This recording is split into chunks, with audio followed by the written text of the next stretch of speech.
जो मनुवाद या मनुस्मृति के आधार पर पहले कानून बनता था या राजा की इच्छा पे कानून चलता था, उस पे रूल ऑफ लॉ हुआ, यानी कानून के सामने सभी बराबर हो, जिसका भयंकर विरोध हुआ। उसके साथ साथ शिक्षा का अधिकार सबको मिला, अन्यथा एक ही जाति को यह अधिकार था।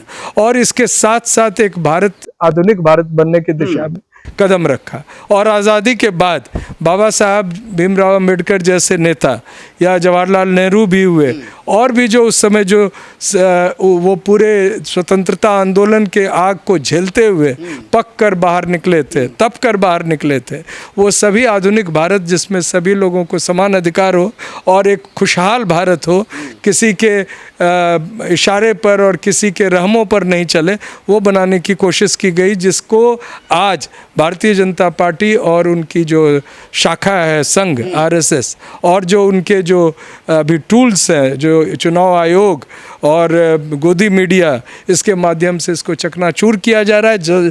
ज़रूरत है कि भारत की जनता जगे, बहुजन जगे, गरीब लोग जगे, अन्यथा आप फिर से मजबूर होंगे कि गले में घैला और पीछे कमर पर झाड़ू आपके बांधे जाएंगे। ये चुनाव आयोग जो है बाबा साहब के संविधान को कुचलने के लिए एक बड़ा टूल बन गई है। लेकिन आज क्या हो रहा है, अब वो सरनेम देखकर और उनकी धर्म देखकर उनके वोट को हटा रहे हैं। बाबा साहब डॉक्टर अम्बेडकर ने इस देश के दलितों को, पिछड़ों को, गरीबों को लड़ झगड़ करके वोट का अधिकार जो है वो दिलवाया था। कुछ लोग चाहते थे कि वोट का अधिकार उन लोगों को होना चाहिए जो पढ़े लिखे हों, एक शिक्षा का लेवल हो, जो टैक्स पेयर हो या फिर जो जमींदार हो। लेकिन बाबा साहब डॉक्टर अम्बेडकर अड़ गए और उन्होंने कहा कि नहीं, उस प्रत्येक व्यक्ति को वोट का अधिकार होना चाहिए जो 20 साल का है। बाद में घटा करके वो 18 साल कर दिया गया।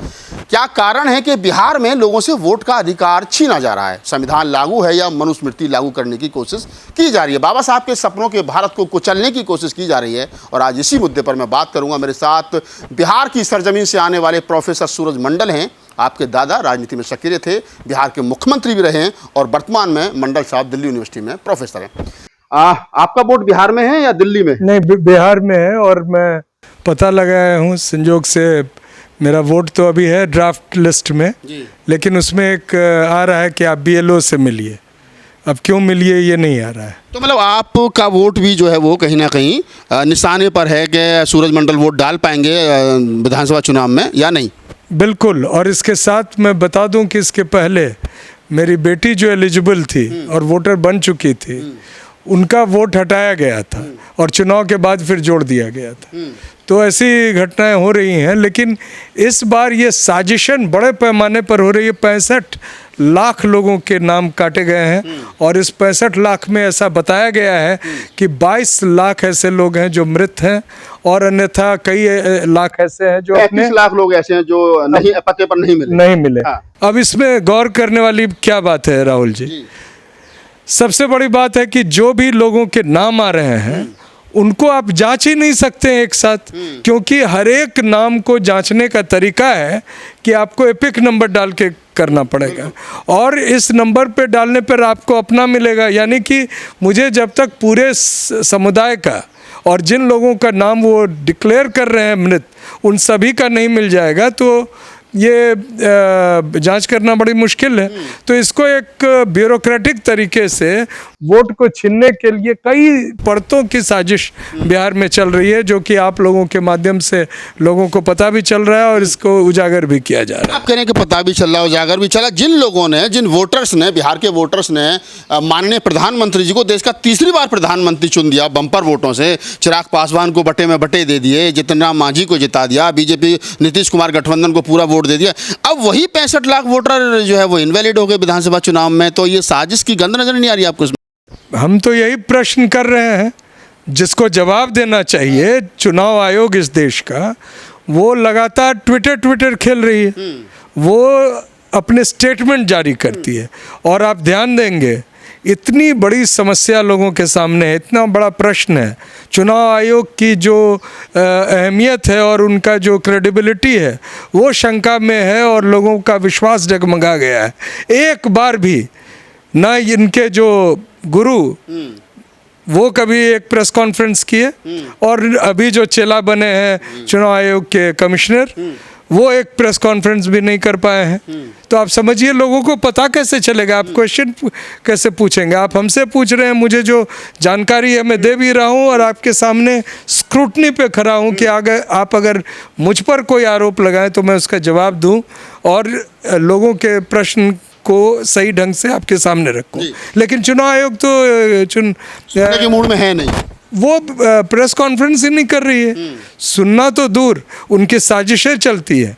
उन्होंने आरोप लगाया कि तेजस्वी जी का दो वोटर कार्ड पाया दो वोटर कार्ड है। इशू कौन करता है? इशू तो चुनाव आयोग करता है, कोई तेजस्वी जी खुद तो नहीं किए हैं। तो चुनाव आयोग कटघरे में है कि तेजस्वी जी कटघरे में? और सबसे बड़ी बात, उनको जो नोटिस जारी किया गया उनको नहीं पता है, दुनिया को पता है। आप इसको भारतीय जनता पार्टी की तरफ से ये चुनाव आयोग जो है बाबा साहब के संविधान को कुचलने के लिए एक बड़ा टूल बन गई है। और लोगों के वोट, आपको मैं बता दूं, आपने बहुत अच्छा कहा शुरू में ही कि बाबा साहब के कारण अमीर गरीब उच्च जाति नीच जाति सभी लोगों को समान अधिकार, एक वोट एक अधिकार मिला। और उन्होंने कहा था कि जो अब देश का राजा बनेगा वो बैलेट के माध्यम से इस देश का हुक्मरान बनेगा। लेकिन हम क्या देख रहे हैं? और एक खास बात थी, कई यूरोपीय देशों में महिलाओं को समान अधिकार नहीं था, वोट देने का अधिकार नहीं था। लेकिन पहली बार भारत के संविधान में उनसे पहले भारत की महिलाओं को भी समान अधिकार मिला, सभी जातियों को समान अधिकार मिला। लेकिन आज क्या हो रहा है?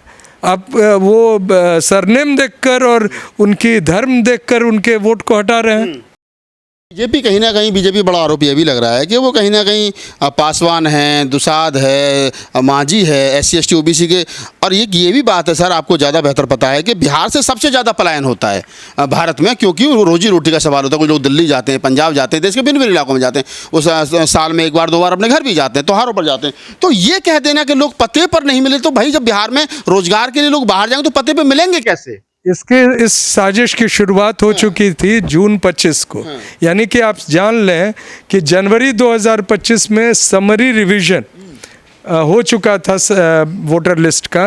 वोटर लिस्ट जारी किया जा चुका था लोगों को उसकी पड़ताल करने के लिए, राजनीतिक दलों को उसकी पड़ताल करने के लिए। लेकिन उस पड़ताल में के बावजूद इन्होंने 25 जून को अचानक एक नया नियम बनाया कि सभी लोगों को आकर फॉर्म भरना पड़ेगा। अब कई यूट्यूबर्स लगातार दिखा रहे थे कि किस तरह से उनके अपने बनाए नियम की धज्जियां उड़ रही थी, जो जिस ढंग से इतनी तेजी से और क्या बड़ी साजिश थी कि पुराने सारे वोटर लिस्ट को खारिज की जाए। यानी कि जो 7 बार वोट दे चुके थे, 6 बार दे चुके थे विधानसभा, और प्रधानमंत्री जी को चुन चुके हैं वो उनके वोट्स को वैल्यू नहीं बची। आप पहले वोट दिए, उसका कोई अहमियत नहीं है। यानी कि और देखिए किन दस्तावेजों को वो महत्व दे रहे थे। पासपोर्ट को महत्व दे रहे हैं, जो सिर्फ अमीर आदमी या जो विदेश यात्रा करते हैं। लेकिन जो गरीब, जिनको आधार लेने पर मजबूर किया इस सरकार ने, उस आधार की कोई अहमियत नहीं है। कह रहे हैं फर्जी आधार बन रहा है। तो इसके जिम्मेदार कौन है? 15 साल 20 साल से जनता दल यूनाइटेड और बीजेपी शासन में है। केंद्र में गृह मंत्रालय, गृह मंत्री बीजेपी के हैं, उनको कोई जिम्मेदारी नहीं। वो कैसे होने दे रहे? और अभी भी जिनको कहा जा रहा है कि ये फर्जी वोटर है, उन पर क्या कार्रवाई केंद्र की सरकार कर रही है?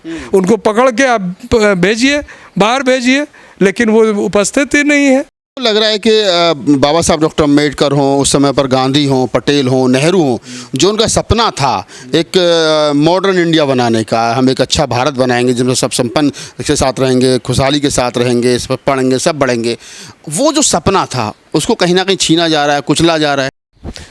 अंग्रेज़ों के आने के बाद 2 चीज़ें बहुत महत्वपूर्ण हुई। जो मनुवाद या मनुस्मृति के आधार पर पहले कानून बनता था या राजा की इच्छा पे कानून चलता था, उस पे रूल ऑफ लॉ हुआ, यानी कानून के सामने सभी बराबर हो, जिसका भयंकर विरोध हुआ। उसके साथ साथ शिक्षा का अधिकार सबको मिला, अन्यथा एक ही जाति को ये अधिकार था। और इसके साथ साथ एक भारत, आधुनिक भारत बनने की दिशा में कदम रखा। और आज़ादी के बाद बाबा साहब भीमराव अम्बेडकर जैसे नेता या जवाहरलाल नेहरू भी हुए, और भी जो उस समय जो वो पूरे स्वतंत्रता आंदोलन के आग को झेलते हुए पक कर बाहर निकले थे, तप कर बाहर निकले थे, वो सभी आधुनिक भारत जिसमें सभी लोगों को समान अधिकार हो और एक खुशहाल भारत हो, किसी के इशारे पर और किसी के रहमों पर नहीं चले, वो बनाने की कोशिश की गई, जिसको आज भारतीय जनता पार्टी और उनकी जो शाखा है संघ आरएसएस, और जो उनके जो अभी टूल्स हैं, जो चुनाव आयोग और गोदी मीडिया, इसके माध्यम से इसको चकनाचूर किया जा रहा है। ज़रूरत है कि भारत की जनता जगे, बहुजन जगे, गरीब लोग जगे, अन्यथा आप फिर से मजबूर होंगे कि गले में घैला और पीछे कमर पर झाड़ू आपके बांधे जाएंगे। आप प्रोफेसर सूरज मंडल हैं, और मैंने तमाम वो बातें बिहार चुनाव से संबंधित और वोटर लिस्ट से संबंधित उनसे जानने की कोशिश की। और उसके पीछे की वजह ये भी है क्योंकि वो खुद बिहार से आते हैं और बिहार की राजनीति को बेहतर समझते हैं। उनके दादाजी बिहार में जो है वो मुख्यमंत्री रहे मंडल साहब। और मैंने परत जानने की कोशिश की कि किस प्रकार से उस अधिकार को छीनने की कोशिश की जा रही है जो बाबा साहब डॉक्टर अम्बेडकर ने बड़े संघर्ष के बाद में इस देश के गरीबों को, दलितों को, पिछड़ों को, महिलाओं को दिलवाया था। तो कम से कम चाहिए कि इस देश के दलित, पिछड़े और आदिवासी और महिलाओं को हुंकार भरनी चाहिए और कहना चाहिए कि वन वोट वन वैल्यू, जो बाबा साहब डॉक्टर अम्बेडकर उस समय के तमाम वो नेता जो बाबा साहब के साथ खड़े थे इस मुद्दे पर, इस विचार पर, उनके विचार की को जिंदा रखने के लिए हमको एक मंच पर आना चाहिए। इस पूरी बातचीत के बारे में आपकी क्या प्रतिक्रिया हमें कमेंट सेक्शन में बताइए और हमें दीजिए इजाज़त।